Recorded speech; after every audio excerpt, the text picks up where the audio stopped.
Kenapa semua orang benci sangat dekat aku?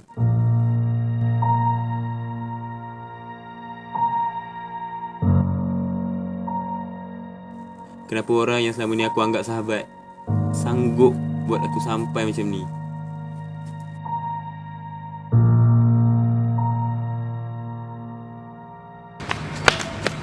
Aduh kau, mana tu? Lambat lah. Kau tengok dah masuk waktu lah. Jom pergi semayang tu. Zid, sebenarnya tadi aku dah... Kau alasan. Aku ajak solat pun kau tak nak. Benda wajib macam tu pun kau tak nak. Zid, Dah malas lah aku nak dengar. kawan dengan kau. Zid.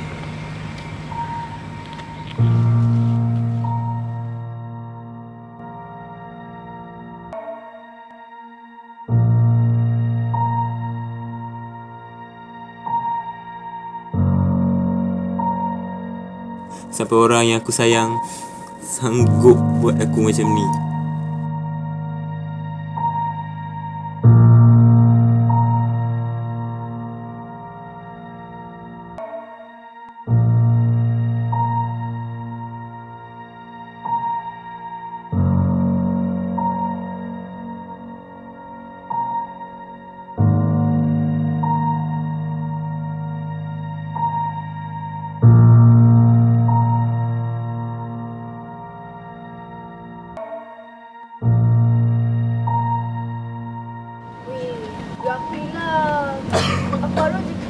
Baru je kau balik tadi.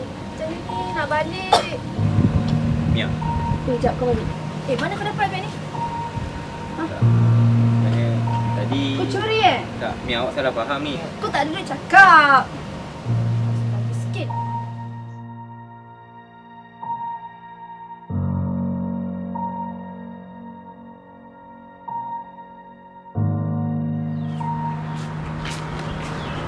Oi, Zid. Sini ibu kau ni. Berata tengok tu. Zid, jom teman pakai. Belanja kau. Belanja. Pakai duit haram kau tu kalau belanja tu. Dah lah, aku tak hadap lah duit haram kau tu. Zid, aku cakap ni, Zid.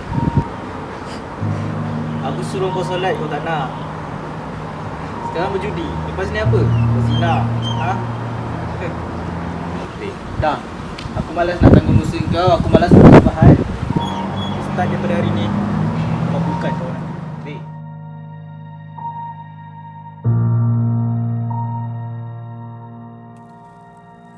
Apa salah aku?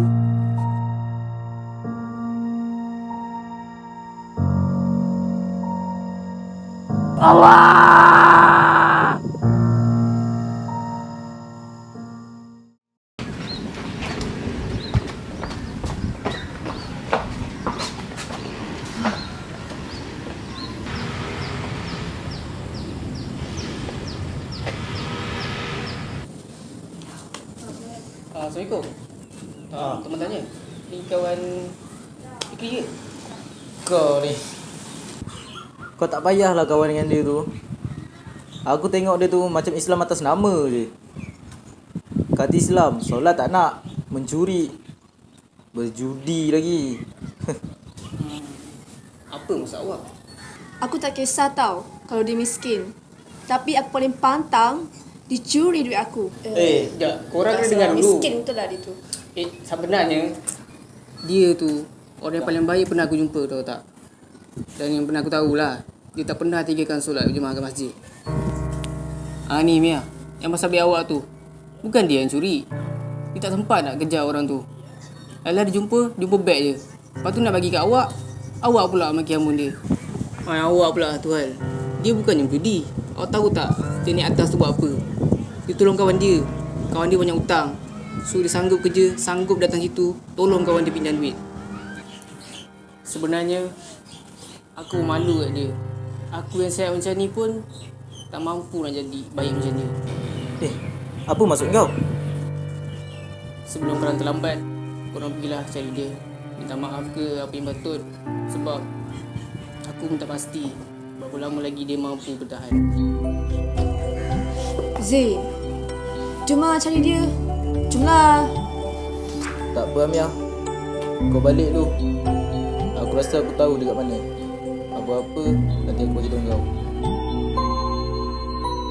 Telah tiba saat waktu kau tinggalkan kami, kerana takdir yang Maha Esa telah menetapkan.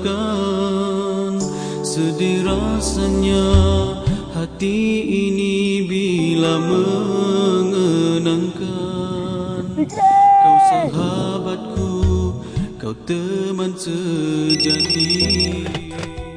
Uzi, macam mana Fikri? Dia okey tak? Mia, Fikri dah tak ada.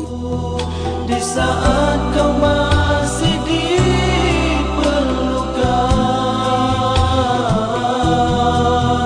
Tuhan lebih menyayangi dirimu. Ku pasrah di atas kehendak yang Esa.